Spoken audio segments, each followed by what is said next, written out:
अपने जीवन से खुश था, परंतु जब वह मृत्यु के बारे में सोचना शुरू कर दिया तो वह मृत्यु के करीब जाने लगा और ऐसा क्षण आ गया कि वह कभी भी मृत्यु को प्राप्त हो सकता था। दोस्तों, एक बार गौतम बुद्ध और उनके शिष्य एक वन से गुजर रहे होते हैं। बहुत दूर चलने के बाद भगवान बुद्ध के शिष्य बुद्ध से कहते हैं कि बुद्ध, क्या हम कुछ देर विश्राम कर सकते हैं? बुद्ध कहते हैं, अवश्य, अब हमें विश्राम करना चाहिए। वो देखो, एक बड़ा वृक्ष है, हम उसके नीचे विश्राम करेंगे। बुद्ध और उनके सभी शिष्य उस वृक्ष के नीचे बैठ जाते हैं। उनमें से एक शिष्य ने बुद्ध से कहता है कि बुद्ध, आपने हमसे एक बात कही थी कि हम जैसा सोचते हैं वैसा ही बन जाते हैं। कृपा करके इस कथन को विस्तार से समझाइए। तो बुद्ध कहते हैं, अवश्य, मैं तुम्हें एक छोटी सी कहानी सुनाता हूं। तो कहानी सुनाते हैं, और वो कहानी, एक नगर में एक बहुत धनी सेठ रहता था। उसके पास धन की कोई कमी नहीं थी, परंतु फिर भी हर समय धन इकट्ठा करने के बारे में सोचता रहता था। एक बार सेठ के घर उसका एक रिश्तेदार आया। सेठ उसकी खूब खातिरदारी करता है। बातों बातों में सेठ का रिश्तेदार सेठ से कहता है कि सेठ, हमारे नगर में एक नामी गिरामी सेठ रहता था। वह आपसे ज्यादा धनवान था।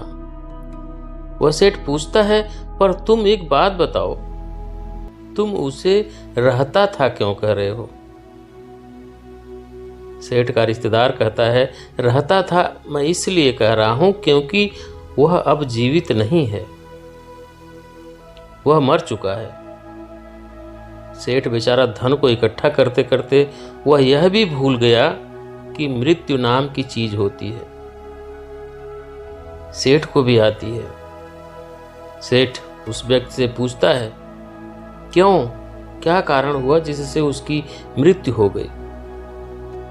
सेठ का रिश्तेदार कहता है, कारण तो कुछ नहीं था, अचानक ही उसका बुलावा आ गया और उसको जाना पड़ा। सेठ कहता है, अरे ऐसे कैसे बुलावा आ गया? उसे कोई बीमारी रही होगी। लेकिन वह व्यक्ति कहता है, नहीं, उसे कोई बीमारी नहीं थी, वह तो अचानक ही मृत्यु को प्राप्त हो गया। सेठ अपने रिश्तेदार की बात सुनकर हैरान रह जाता है। सेठ अपने रिश्तेदार की बात सुनकर हैरान रह जाता है, क्योंकि अब तक वह सोचता था कि मृत्यु बुढ़ापे में आती है या किसी बीमारी के कारण आती है। क्योंकि सेठ अभी जवान है, वह अभी मरना नहीं चाहता। अगले दिन वह रिश्तेदार अपने घर चला जाता है, परंतु सेठ को एक बहुत बड़ी समस्या दे जाता है कि सेठ को भी मृत्यु आ सकती है। सेठ जैसे पहले धन के बारे में सोचता था, अब केवल मृत्यु के बारे में सोचने लगता है कि कहीं मुझे मृत्यु ना आ जाए। समय बीतता है, सेठ बहुत कमजोर होने लगता है, क्योंकि वह अब सही से न खाता है और न पीता है, केवल मृत्यु के बारे में सोचता है। उसकी जीवा पर केवल एक ही कथन रहता है, कहीं मेरी मृत्यु ना हो जाए, और वह बीमार हो जाता है। उसकी ऐसी स्थिति हो जाती है मानो कभी भी प्राण निकल जाए।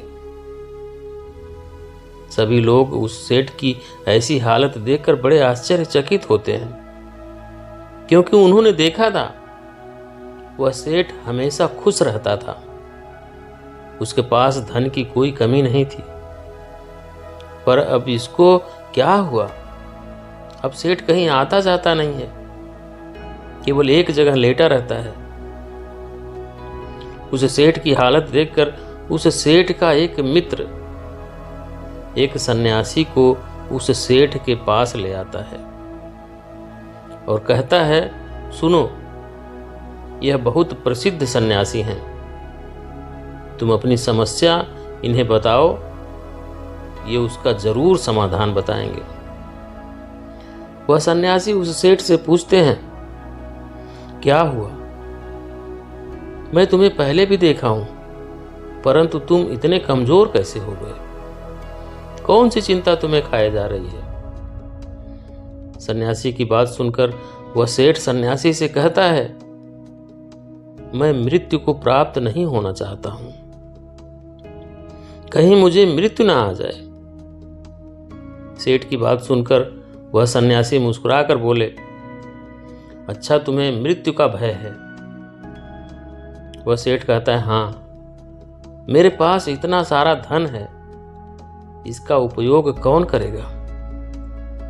मुझे मृत्यु को प्राप्त नहीं होना है, मुझे जीना है। वह संत कहते हैं, तुम्हारी इस समस्या का मैं अभी समाधान निकालता हूं। संत की बात सुनकर सेठ बहुत खुश होता है, उस संत के आगे हाथ जोड़ता है और कहता है, कृपा करके मेरे इस समस्या का समाधान कीजिए।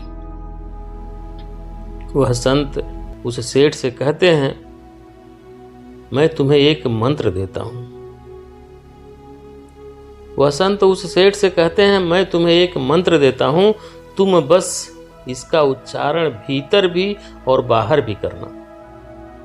मतलब मुंह से भी यही मंत्र बोलना और अपने भीतर मन में भी यही मंत्र बोलना। यह मंत्र है, जब तक मुझे मृत्यु नहीं आएगी तब तक मैं जीऊंगा।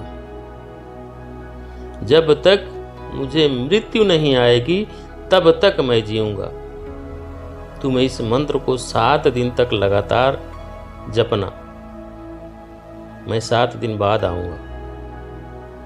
और वह सन्यासी वहां से चले जाते हैं।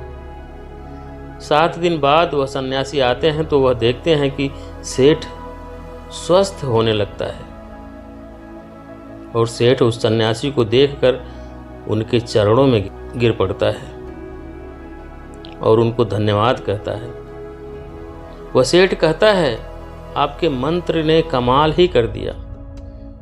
अब मैं मृत्यु से भयभीत नहीं हूं, क्योंकि जब तक मृत्यु नहीं आएगी तब तक मैं अपना जीवन जीऊंगा। पहले मैं मृत्यु के डर के कारण जीवन जी नहीं पा रहा था, परंतु आपके मंत्र ने मेरा जीवन ही बदल दिया। जब तक उस सेठ को दूसरे सेठ के बारे में नहीं पता चला था, तब तक वह केवल धन के बारे में सोचता था और दिन रात उसके धन में वृद्धि भी हो रही थी और उसका स्वास्थ्य भी ठीक रहता था। वह अपने जीवन से खुश था, परंतु जब वह मृत्यु के बारे में सोचना शुरू कर दिया तो वह मृत्यु के करीब जाने लगा और ऐसा क्षण आ गया कि वह कभी भी मृत्यु को प्राप्त हो सकता था। दोस्तों, इस कहानी से हमें यही सीख मिलती है कि हम जो भीतर और बाहर रटते हैं वही हमारे जीवन में घटित होने लगता है। इसलिए हमें हमेशा सकारात्मक सोचना चाहिए। तो यही थी आज की वीडियो दोस्तों। मुझे उम्मीद है कि वीडियो पसंद आएगी, जानकारी अच्छी लगेगी। तो वीडियो को लाइक कर दें, दोस्तों के साथ शेयर कर दें, एक प्यारा सा कमेंट करके चैनल को सब्सक्राइब कर लें, बेल आइकन प्रेस कर लें ताकि आने वाली सभी वीडियो का नोटिफिकेशन सबसे पहले आपको मिले। वीडियो देखने के लिए बहुत बहुत धन्यवाद।